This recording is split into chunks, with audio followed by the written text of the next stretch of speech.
Iraq economic news and points to ponder Sunday afternoon, the 4th of August 24.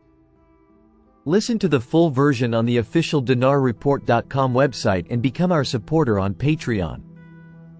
Al-Fath. Foreign banks in Iraq do not have cash value. Information, private. Member of the Al-Fatah Alliance, Mahmoud al-Hayani, revealed the presence of large corruption files within the Iraqi banking business and the involvement of major figures, while confirming that foreign banks in Iraq do not have monetary value that benefits Iraq.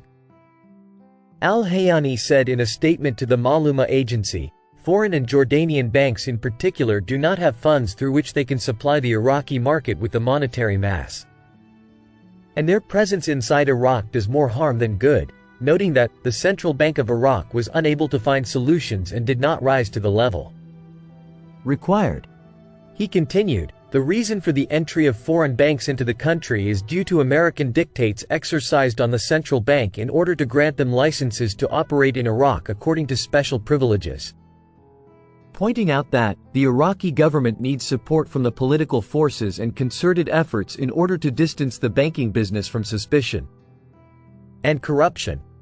The economic expert, Mustafa Akram Hantoush, had confirmed that the measure taken by the Central Bank of Iraq was to grant business licenses to Jordanian banks and operate in the country, indicating that it was the duty of the central bank to strengthen Iraqi banks instead of Jordanian ones. An economist calls for consideration of the work of Jordanian banks in Iraq. Information, private. Economic affairs expert Ahmed Abed Rabo called on the Central Bank of Iraq to reconsider the work of Jordanian and foreign banks in Iraq to evaluate their work compared to local Iraqi banks.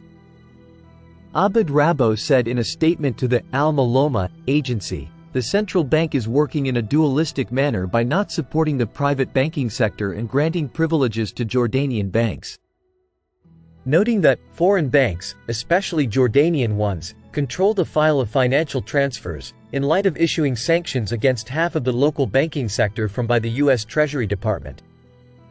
He added, today the Iraqi banking sector is facing a major problem and we fear it will be completely annihilated, as happened in the industrial and agricultural sectors, and thus Iraq's dependence on imports, pointing out that the Iraqi government must accelerate negotiations with Washington in order to lift the sanctions on Iraqi banks. He called for activating the principle of fines for unintended errors that occur in banks instead of penalties.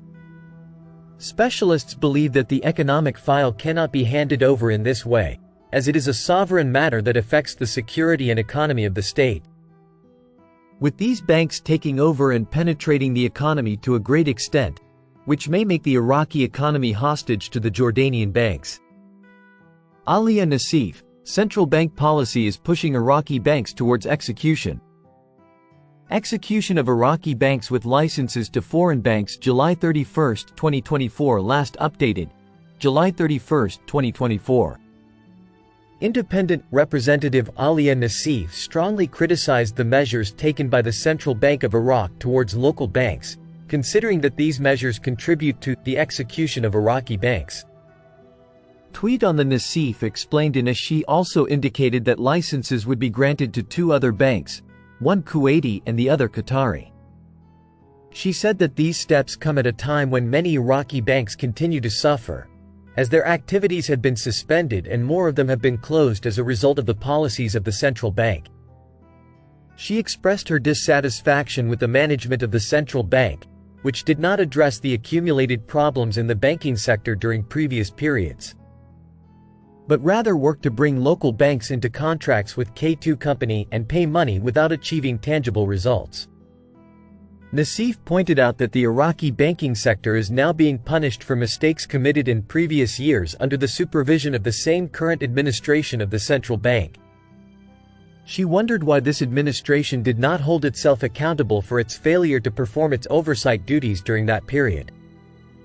These statements come in light of a state of uncertainty and anxiety that dominates the banking sector in Iraq, as it suffers from instability and declining confidence. The entry of foreign banks into the Iraqi market raises questions about the future of local banks and their ability to compete in light of the current challenges.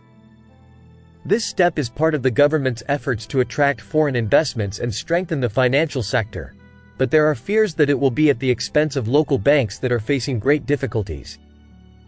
Some representatives and experts call for the necessity of reviewing banking policies and providing the necessary support to local banks to enhance their ability to compete and achieve financial stability. In light of these developments, the future of the Iraqi banking sector remains dependent on the decisions and policies that the central bank and the government will take to achieve a balance between attracting foreign investments and supporting local banks. Despite their large numbers, a shocking percentage of government and private bank services in Iraq. Time: the 2nd of August 2024. Read 1573 times. Economic, Al-Farat News. A government advisor revealed a shocking percentage and number of banking services in the public and private sectors provided to the public in Iraq. Mazhar Mohammed Saleh told Al-Farat News Agency, "The lesson in the stability of the banking market in particular and the financial market in general is not the large number of private banks and financial companies, as the lesson lies in achieving financial depth, which means how much banking and financial activities and services contribute to the growth of output.